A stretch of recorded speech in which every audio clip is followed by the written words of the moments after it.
Kahit hindi pa ganoon kalalim ang naging samahan sa pagitan natin, hindi ko maililihim na napamahal ka na sa akin. Agad na kitang pinagkatiwalaan, loob ko sa iyo na ay kay gaan, kahit di ko alam ang iyong hangarin, kung malinis ba ang intensyon mo sa akin. Higit na mas kilala ko ang sarili ko, kaysa sa kilala ako ng ibang tao. Kilala ko ang loob ko kapag umiibig, gumugusto, at yan ang hindi ko kayang itago.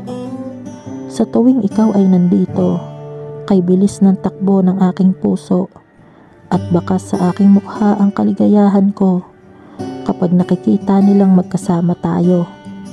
Akala ko hindi na ako muling iibig, kasi halos ilang ulit sumapit, ang pag-ibig sa akin ay lumapit, para iwanan lang ako ng bakas ng sakit. Ilang beses na kasi akong naakit sa mga peke at mapanlinlang na kilig, na ang dinulot lang nito ay pait at paghihirap sa puso kong uhaw sa pag-ibig na tapat. Alam mo bang naranasan ko na ring ipagpalit na masaktan at saktan ng paulit-ulit? Yan ay kay bigat dito sa aking dibdib, ngunit pag-ibig mo sa puso ko'y sumagip. Kung tunay na nga ang lahat ng ito, hindi ko na makakayang malayo at tuluyang mawala sa piling ko. Pagkat ngayon palang umibig ng totoo, kaya't susugal ulit ako, susugal sa'yo.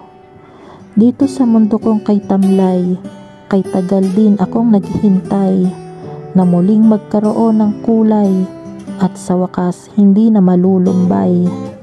Sadyang ang tadhana ay may sariling pamamaraan, at ika'y dumating sa aking buhay na di inaasahan.